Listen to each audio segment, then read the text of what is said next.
Cyclic group की एक और इम्पॉर्टेंट थ्योरम। अब ये नहीं कहेंगे मोस्ट इम्पॉर्टेंट थ्योरम कि सब में इम्पॉर्टेंट लगा दिया तो फिर भी इम्पॉर्टेंट है, लेकिन अच्छी थ्योरम है। क्या कह रहा है कि एवरी सब group of a cyclic group is also cyclic. एक साइक्लिक ग्रुप है तो हम समझ गए साइक्लिक ग्रुप बोले तो इसका एक जनरेटर होगा, उससे जनरेट हुआ, ठीक है। ग्रुप बोले तो एक सेट है जो कि ए से जनरेट हो रहा है, ए स्क्वायर ए क्यूब इस प्रकार से जनरेट हो रहा है, और वो ग्रुप की चारों प्रॉपर्टी को फॉलो कर रहा है तो उसे ग्रुप कहा गया। चूंकि आपके ए स्क्वायर इस प्रकार से एलिमेंट थे तो उस ग्रुप का नाम क्या दे दिया गया, साइक्लिक ग्रुप। उस सेट में से एक छोटा सा सेट निकाला गया जिसको सबसेट कहते हैं, और वो सबसेट भी ग्रुप की सभी प्रॉपर्टी को फॉलो करता है तो उसे क्या कहा गया, सब ग्रुप। तो करना यह है कि अगर कोई साइक्लिक ग्रुप है तो उससे जो सबसेट निकाला जो कि ग्रुप की प्रॉपर्टी को फॉलो करता है वो भी साइक्लिक होगा, यानी वो भी किसी के द्वारा जनरेट होगा, उसका भी एक जनरेटर होगा। सर में दर्द हो रहा क्या, पूरे दबा दबा के साइक्लिक को एंट्री कर रहे हैं। हे प्रभु, देखो क्या हम मानेंगे, जरा प्रूफ देखिए। प्रूफ थोड़ा टेक्निकल है, बोले इसके पहले भी तो सब टेक्निकल थे। पार्ट 1 में भी नहीं था, सेमेस्टर 1 में थी अलजेब्रा, ये वाली नहीं थी। हमने माना कि let G be a cyclic group. Cyclic group G एक साइक्लिक ग्रुप है generated by A. Generated by A कहो या ये कहो इट्स जनरेटर इज ए। तो यानी कि जी बराबर ऐसा कुछ लिखा जाएगा, ऐसे लिखा जाएगा ना, ऐसे ए, ठीक है। और इसका एच एक सबसेट है। आपको प्रूफ क्या करना है, टू प्रूफ कि एच इज अ सब ग्रुप। सब ग्रुप, जैसे सब ग्रुप का आप समझ गए कि इसी जी के एलिमेंट्स में से कुछ एलिमेंट निकाले गए हैं, ठीक है, जो ग्रुप की सभी प्रॉपर्टी को फॉलो कर रहे हैं, उनको सब ग्रुप कहा गया। And H is cyclic. H is cyclic, H को साइक्लिक प्रूफ करना है, ठीक। ये हमने गिवन देखा, ये हमको प्रूफ करना है। अब देखो, मतलब ये गिवन हो गया और ये टू प्रूफ हो गया। अब हम प्रूफ करने जा रहे हैं। थोड़ा वैसे होते हैं ना, पहले गिवन लिखते हैं फिर टू प्रूफ करते हैं फिर प्रूफ करते हैं, जरा समझिएगा। लेट, ये लिख दिया है, वैसे ये गिवन में आता लेट, अरे ठीक है। Let G binary be a cyclic group whose generator is A, whose generator is A, generator is A, जिसका जनरेटर क्या है, ए है। तो क्या मैं कह सकता हूं कि जी को कुछ इस तरीके से ऐसे लिखा जाएगा, ए स्क्वायर ए क्यूब 8⁴ ऐसे को लिखा जाएगा ना, कुछ कह सकते हैं ना। इसी में एक आइडेंटिटी एलिमेंट रहा होगा, जो भी रहा हो पता नहीं। अब हमने कहा कि भी इसका एक सबसेट निकाला गया है और सबसेट ग्रुप की सभी प्रॉपर्टी को फॉलो कर रहा है तो उसको सब ग्रुप कहा गया। हमने कहा लेट एच बी अ सब ग्रुप। सब ग्रुप कहाँ से उठाया होगा आपने, यही कहीं बी से उठाया होगा ना, अब पता नहीं कहाँ से उठाया। तो हमने मान लिया कि h के कुछ एलिमेंट इस प्रकार से हैं, a⁴m इसका एक जनरेटर हो गया, a⁴m⁴ 1, a⁴m⁴ 2, a⁴m⁴ 3, ऐसे कुछ रहा होगा, जो भी रहा हो। अब m क्या है हमको क्या मालूम, ऐसे रहा होगा ना। यानी यहाँ पर a⁴m क्या है, जनरेटर, ये मान लिया हमने। Let a⁴m is the generator of h का जनरेटर 8⁴m है। बस यही प्रूव कर दो, एक्चुअली में जनरेटर है, ये ऐसा लिखा जा सकता है, काम खत्म। अगर ऐसा प्रूव कर दो कि 8⁴m इसके और एलिमेंट को जनरेट करता है, ये जनरेटर है, चलो मान लेते हैं। लेकिन जनरेटर कब है, जब लाइट दे ना, कहना आई एम जनरेटर, कहना अच्छा लाइट दो, लाइट नहीं दे पाएंगे तो कहेगा जनरेटर। अगर मैं 8⁴m पे कोई पावर चढ़ा दूं, जैसे 1 चढ़ाया, 2 चढ़ाया, 3 चढ़ाया, वैसे मैं m चढ़ा दूं, n चढ़ा दूं, और वो एलिमेंट यहाँ पर हमें प्रेजेंट कर दूं, तो ये उसका जनरेटर हो जाएगा। अगर ये h का जनरेटर है तो h कैसा ग्रुप है, साइक्लिक ग्रुप है। लॉजिक समझ में आया।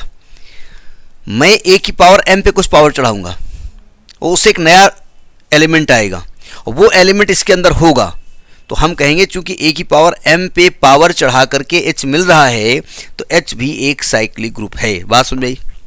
तो हमने यहाँ पर एक मान लिया, एक एलिमेंट मान लिया a की पावर लैम्डा। अब लैम्डा भी इनवाइट किए जाते हैं कभी कभी। हमने मान लिया कि let a to power lambda जो है h में बिलोंग करता है। कैसे मिला? हमको शो क्या करना पड़ेगा? वी हैव टू शो हमको शो क्या करना पड़ेगा भाई? अगर ये 8 पावर h लैम्डा है तो ये कुछ ऐसे 8 पावर m में कुछ पावर चढ़ाई गई होगी। हमने n चढ़ा दिया या q चढ़ा दिया, हमने q चढ़ा दिया, तब a की पावर लैम्डा मिला होगा ना। यही दिखा दीजिए। अब नहीं समझे? अगर इसके अंदर से आपने a की पावर लैम्डा निकाली है तो a की पावर m में कोई पावर चढ़ाने के बाद मिली होगी, ये अगर शो कर दे तो काम आ जाएगा।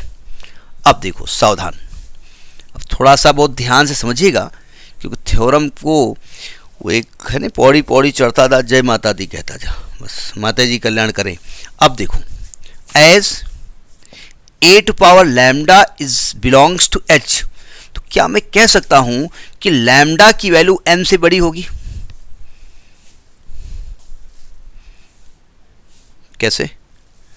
बोले नहीं आप कह रहे हो तो बड़ी ही होगी। कैसे बड़ी होगी? नहीं मालूम ना। अरे भाई देखिए 8 पावर m को जनरेटर माना है ना।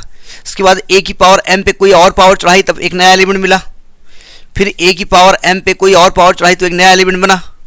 इसी प्रकार से a की पावर m पे कुछ और चढ़ाया तब आपको एक पावर लैम्डा मिला। तो इसका मतलब जो लैम्डा मिला वो m से तो बड़ा होगा ना। a की power m multiplied by something तब लैम्डा मिला ना, तो लैम्डा m से बड़ा होगा ना। यानी कि अगर मैं लैम्डा को m से डिवाइड कर दूं और एक कोशेंट यहाँ पर q आ जाए, रिमाइंडर r आ जाए, तो by division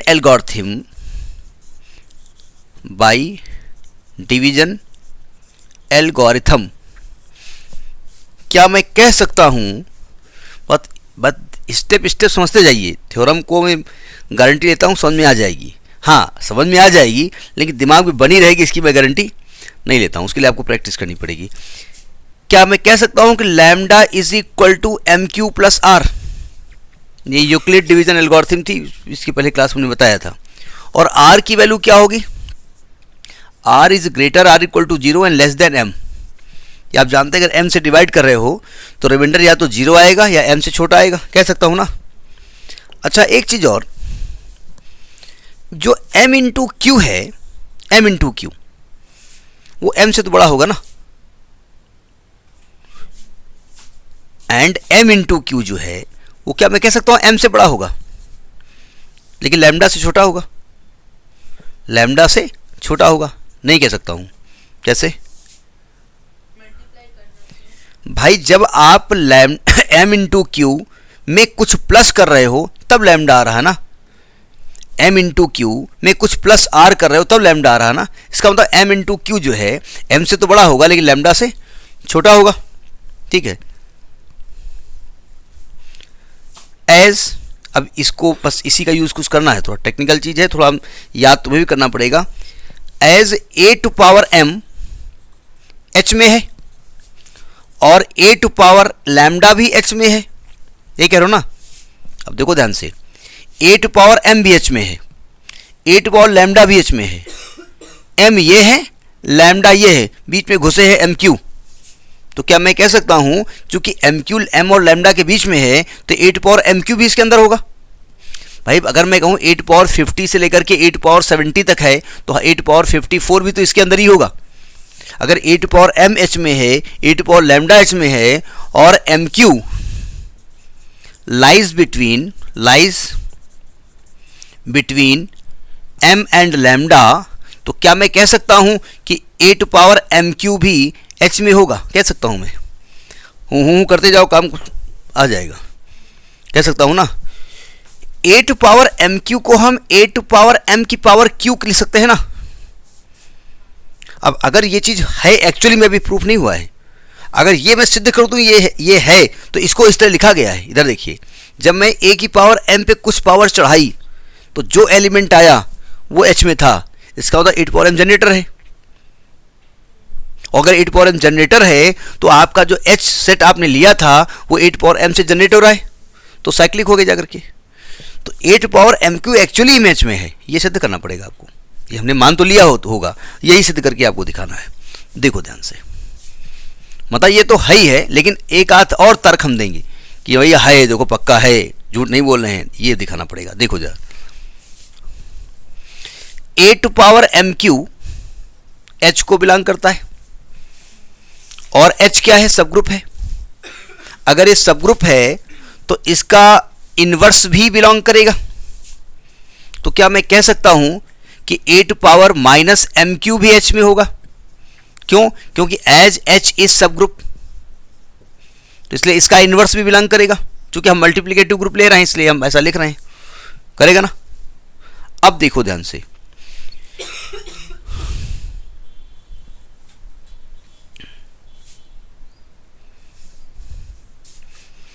eight power lambda H को बिलोंग करता है और 8 पावर माइनस MQ H को बिलोंग करता है, ये आप दिखा चुके हैं। तो इनका दोनों का मल्टीप्लाई करें तभी H में आएगा। क्यों? बोले आएगा, तब किताब में लिखा हुआ है तभी तो आएगा। क्लोजर प्रॉपर्टी, आपने कहा 8 पावर MQ H में है, ठीक है। चूंकि H सब ग्रुप है, ग्रुप की प्रॉपर्टी को फॉलो कर रहा है, तो इसका रेसिप्रोकल ये इनवर्स भी बिलोंग करेगा। अच्छा, 8 पावर लैम्डा ऑलरेडी बिलोंग कर रहा था, 8 पावर माइनस MQ बिलोंग कर रहा है, तो क्या मैं कह सकता हूं 1 power lambda into 1 power minus MQ भी H को बिलोंग करेगा बाई क्लोजर प्रॉपर्टी। बाई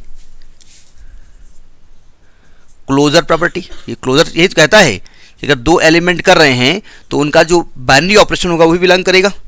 यानी मैं कह सकता हूं कि 1 की पावर लैम्डा माइनस MQ भी H को बिलोंग करेगा। अच्छा, लैम्डा माइनस MQ की वैल्यू क्या है? निकालो यहाँ से, ये आपने रिलेशन लिखा था ना पहले, तो यहाँ से लैम्डा माइनस MQ क्या हो जाएगा? R होगा ना। इसका मतलब 8 पावर R भी H को बिलोंग करेगा। नहीं समझे? और R की वैल्यू M से छोटी है, as R is less than M,